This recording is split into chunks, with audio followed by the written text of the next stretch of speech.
के अलावा कोई दावेदार और उम्मीदवार अररिया से नहीं था, लेकिन इन्होंने मेरे साथ बड़ी नाइंसाफी की।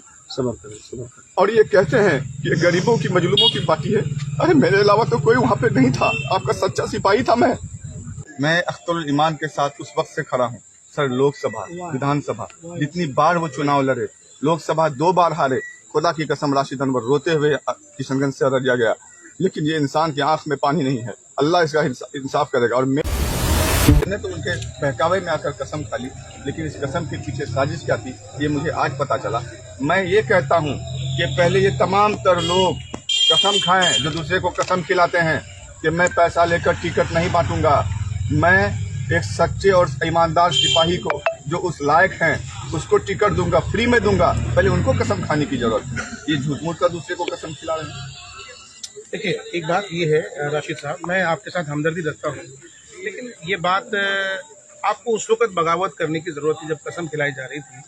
अब जैसे आपको उम्मीदवार नहीं बनाया तो आपने नाराजगी जाहिर की ना, और आप जैसे जितने लोग हैं जिनको नहीं बनाया जाएगा, हर पार्टी में यही होता है, उनको नाराजगी जाहिर करने के लिए जो है लोग उतावल होते हैं। तो आगे का क्या स्टेप है आपका? सर देखिए, मैं नाराजगी जाहिर नहीं कर रहा हूँ, बल्कि मैं अपने दर्द को मैं अख्तरुल ईमान के साथ उस वक्त से खड़ा हूँ सर। लोकसभा विधानसभा जितनी बार वो चुनाव लड़े, लोकसभा 2 बार हारे। खुदा की कसम राशिद अनवर रोते हुए किशनगंज से अररिया गया, लेकिन ये इंसान की आंख में पानी नहीं है। अल्लाह इसका इंसाफ करेगा। और मेरे अलावा कोई दावेदार और उम्मीदवार अररिया से नहीं था, लेकिन इन्होंने मेरे साथ बड़ी नाइंसाफी की। और ये कहते हैं कि गरीबों की मजलूमों की पार्टी है। अरे मेरे अलावा तो कोई वहाँ पे नहीं था, आपका सच्चा सिपाही था मैंने उस इंसान को टुकराया। जब पहले बात आई, तौसीफ साहब की बात आई, उन्होंने मुझे कहा कि आप आइए मेरे साथ शामिल होइए, आप मजबूत आदमी हैं। मुझे ये लगा कि नहीं, यहाँ पर गुटबाजी हो रही है।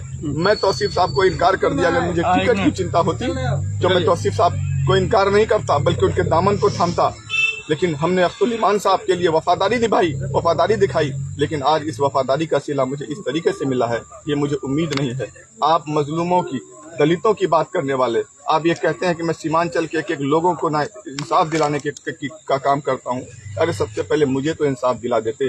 अरे मैं भी तो मजलूम हूँ, आप ही के पार्टी का हूँ। जब आप मुझे, हालांकि मैं ये मानता हूँ कि अगर पार्टी में 2-3 दावेदार और होते जिन्होंने पार्टी को खड़ा किया, पार्टी के लिए लड़ा या पार्टी के लिए संघर्ष किया, तो मैं अपनी सीट को कुर्बान कर देता पार्टी के खातिर। जहां पर कोई नहीं है, मेरे अलावा ना कोई दावेदार है, ना कोई उम्मीदवार है पार्टी के ताल्लुक से, ना किसी ने पार्टी को सींचा है, उस आदमी के साथ आपने ऐसा किया।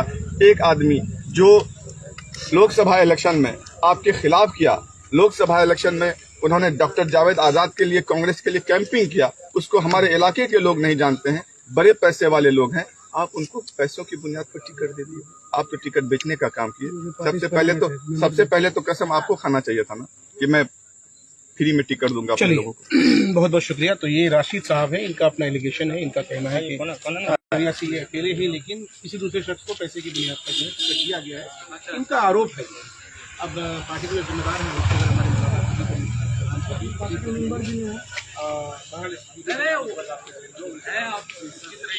सीतामढ़ी से हुआ है सर।